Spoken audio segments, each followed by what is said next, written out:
Hello everyone, welcome to our YouTube channel CCA academy. तो आज हम हिस्ट्री का टॉपिक डिस्कस करने जा रहे हैं, वो जो टीसीटी कमीशन के लिए बहुत हेल्पफुल रहेगा। टॉपिक का नाम रहेगा जैन धर्म। तो स्टार्ट करते हैं। जैन धर्म, सबसे पहले बात करेंगे जैन धर्म के संस्थापक। तो जैन धर्म के जो संस्थापक रहेंगे ऋषभदेव।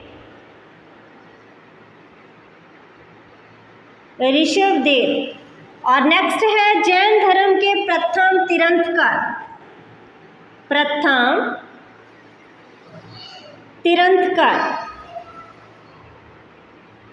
तो प्रथम तीर्थंकर भी रहेंगे ऋषभदेव। अब नेक्स्ट है जैन धर्म के वास्तविक संस्थापक। तो वास्तविक संस्थापक की बात करें, वास्तविक संस्थापक,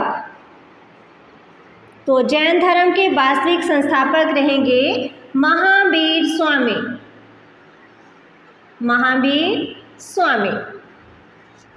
अब जैन धर्म में कुल 24 तीर्थंकर हुए हैं। तो फर्स्ट रहेंगे हमारे जो तीर्थंकर हैं वो ऋषभदेव रहेंगे। अब 24 टोटल को हम डिस्कस नहीं करेंगे, जो इसमें बहुत इंपॉर्टेंट है उनको डिस्कस करेंगे। जैसे हमारे फर्स्ट हैं ऋषभदेव, 23वें रहेंगे पाशरवनाथ एंड लास्ट रहेंगे 24वें तीर्थंकर महावीर स्वामी।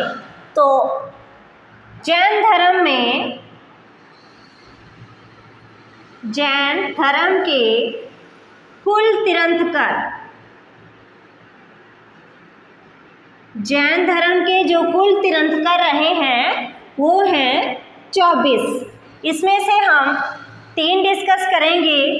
तो प्रथम जो तीर्थंकर रहे हैं, प्रथम का नाम रहेगा ऋषभदेव। 23वें तीर्थंकर पाशरवनाथ। और जैन धर्म के 24वें तीर्थंकर या जैन धर्म के अंतिम तीर्थंकर तो रहेंगे महावीर स्वामी। अब इनके प्रतीक चिन्ह की बात करते हैं कि इनका प्रतीक चिन्ह क्या क्या रहेगा। तो इनका प्रतीक चिन्ह रहेगा, ऋषभदेव जी का प्रतीक चिन्ह रहता है सांड और पाशरवनाथ का रहता है सर्प का फन।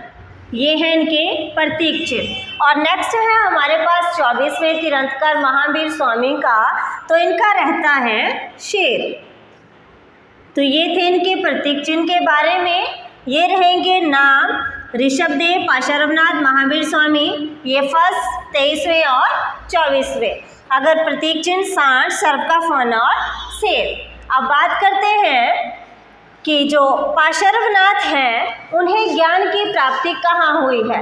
जैन धर्म के जो 23वें तीर्थंकर हुए हैं पाशरवनाथ, इनको ज्ञान की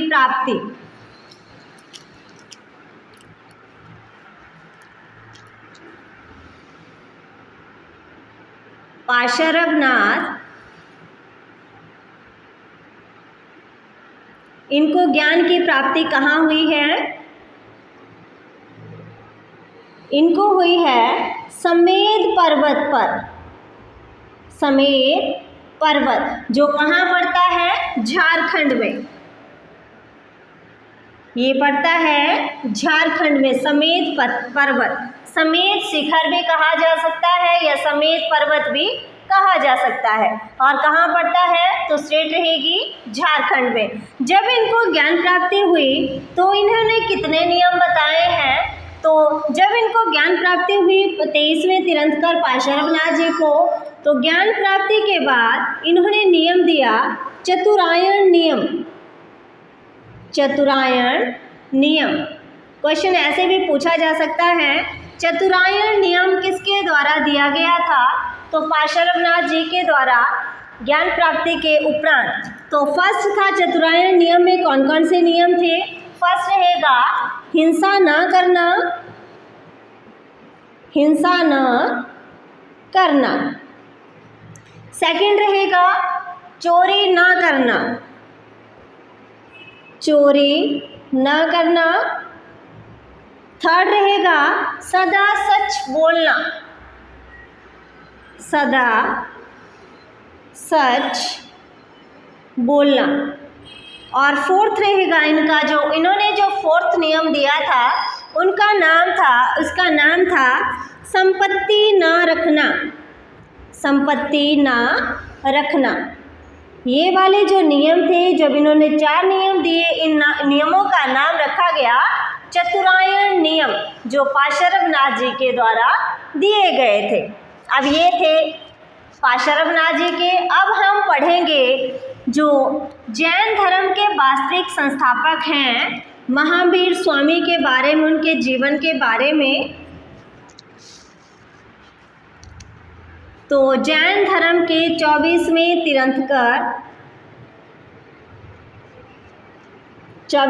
तीर्थंकर महावीर स्वामी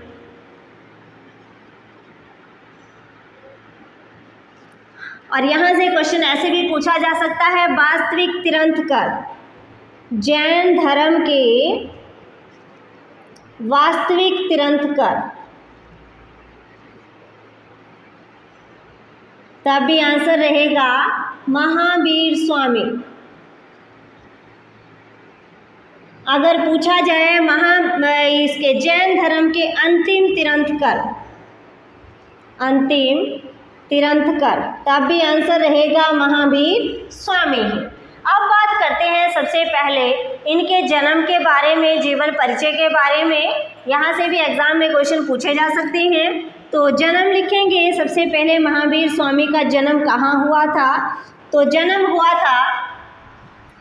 जन्म हुआ था 540 ईसा पूर्व। और कहाँ हुआ था? तो वैशाली के निकट कुंडग्राम में। स्थान रहेगा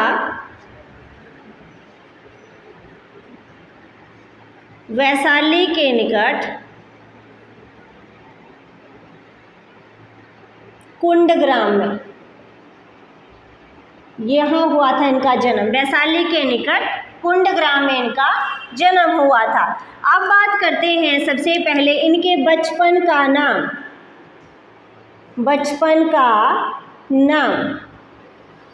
तो इनके बचपन का नाम था वर्धमान। इनके बचपन का नाम था वर्धमान। और पिता का क्या नाम था? तो पिता का नाम था सिद्धार्थ। पिता का नाम था सिद्धार्थ। एवं माता का क्या नाम था? तो इनकी माता थी त्रिशला। माता त्रिशला। और इनकी पत्नी का नाम था यशोदा। पत्नी का नाम था यशोदा। और इनके एक बेटी हुई है, बेटी का क्या नाम था? तो बेटी का नाम था प्रियदर्शिनी।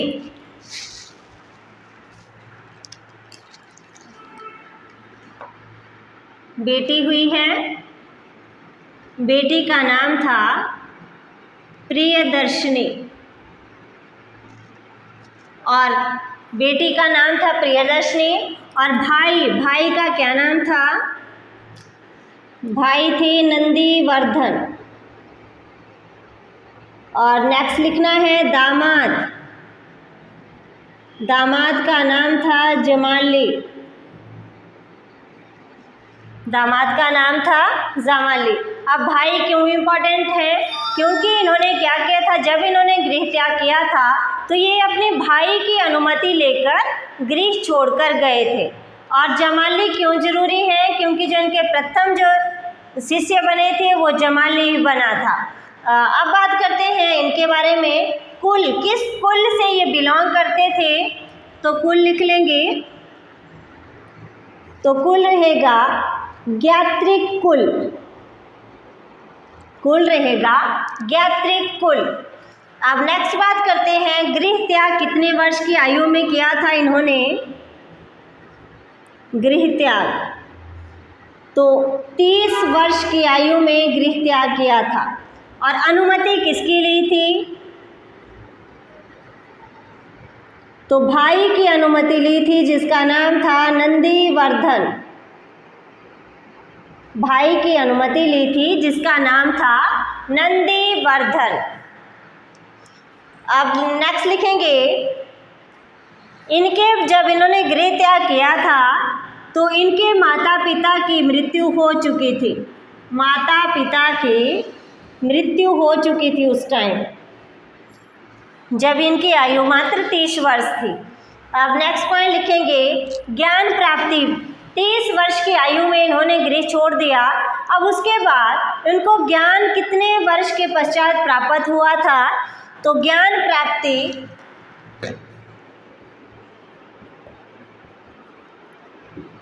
घर छोड़ने के 12 वर्ष बाद, 12 वर्ष के बाद इनको ज्ञान प्राप्ति हुई थी। और तब इनकी आयु कितनी हो गई थी? 42 वर्ष। कई बार एग्जाम में पूछा गया क्वेश्चन है, महावीर स्वामी को कितने वर्ष की आयु में ज्ञान प्राप्ति हुई थी? तो अगर टोटल दिया है तो 42 वर्ष रहेगा। अगर ऐसे पूछा जाए गृह त्याग के बाद कितने वर्ष के बाद उनको ज्ञान प्राप्ति हुई थी, तो 12 वर्ष के उपरांत उनको ज्ञान प्राप्ति हुई थी।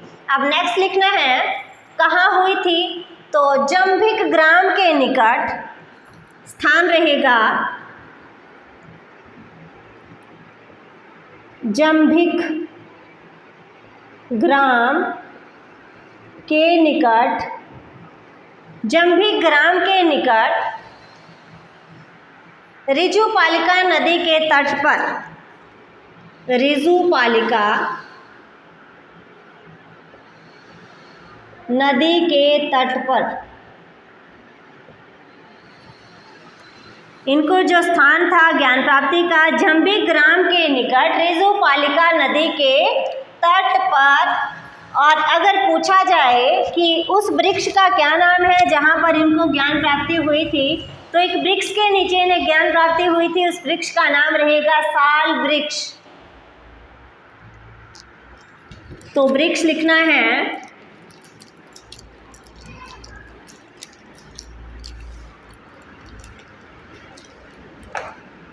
वृक्ष, वृक्ष का नाम रहेगा साल वृक्ष के नीचे इनको ज्ञान प्राप्ति हुई थी, जंभिक ग्राम के निकट और ऋजुपालिका नदी के तट पर, और वृक्ष रहेगा साल वृक्ष। अब बात करते हैं, जब इनको ज्ञान प्राप्ति हुई थी तो इन्हें क्या कहा गया था? तो इन्हें कहा गया था कैवल्य। अब लिखना है, जब ज्ञान प्राप्ति हुई तो उन्हें कहा गया है कैवल्य। ज्ञान प्राप्ति के उपरांत कहा गया है कैवल्य। अब जब इनका ज्ञान प्राप्ति हो गई तब इनका नाम क्या पड़ा था? वैसे इनका बचपन का नाम था वर्धमान, फिर ज्ञान प्राप्ति के बाद इनका नाम पड़ा महावीर स्वामी। तब कहा गया इनको महावीर स्वामी। और क्या कहा गया था? जिन, जिन कहा गया था, महावीर स्वामी कहा गया था। और निर्ग्रंथ, निर्ग्रंथ और है अहंत, अहंत। इनको क्या क्या नाम दिए गए? महावीर स्वामी, जिन, निर्ग्रंथ और अहंत। अहंत के नाम से इन्हें जाना गया। अब इनका मीनिंग लिख लेंगे कि जिन का क्या मीनिंग था? जिन का मीनिंग था विजेता,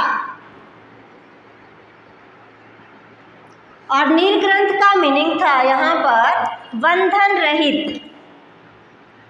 इसका मीनिंग था बंधन रहित। और अहंत कहा गया है महावीर स्वामी को, तो अहंत का क्या मीनिंग था?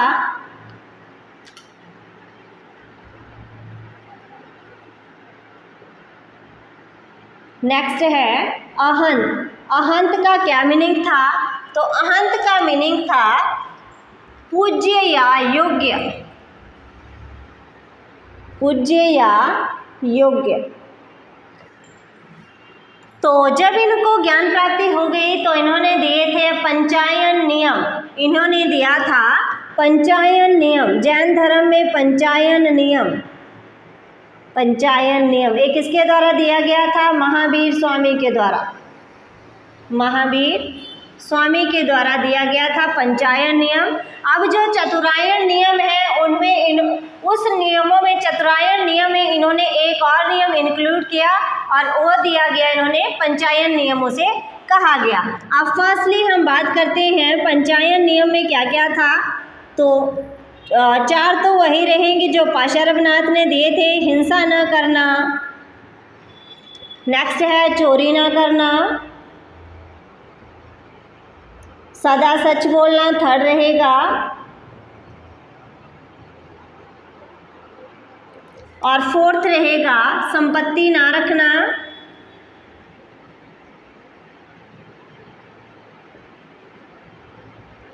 संपत्ति ना रखना। और 5वां नियम इन्होंने इंक्लूड किया इसमें। उस नियम को नाम दिया गया ब्रह्मचर्य। उस नियम का नाम दिया गया ब्रह्मचर्य। ये जो नियम दिए थे ये दिए थे महावीर स्वामी के द्वारा। पंचायन नियम जो दिए हैं महावीर स्वामी के द्वारा दिए गए हैं।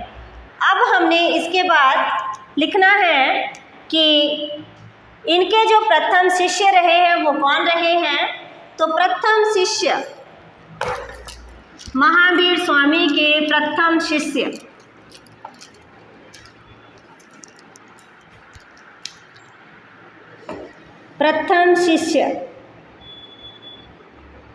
महावीर स्वामी के प्रथम शिष्य जमाली कौन था? दामाद था। और महावीर स्वामी के उपदेश की भाषा, महावीर स्वामी के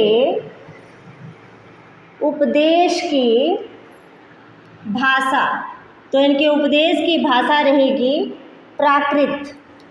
और जो प्राकृत भाषा रहेगी, और प्रथम उपदेश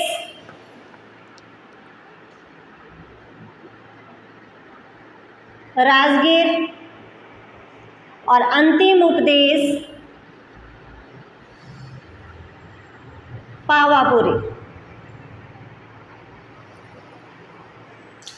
तो ये था हमारे पास कुछ जैन धर्म के बारे में। जो इसके नेक्स्ट बचता है वो हम क्लासेस में डिस्कस करेंगे। तो यहाँ तक वीडियो देखने के लिए धन्यवाद।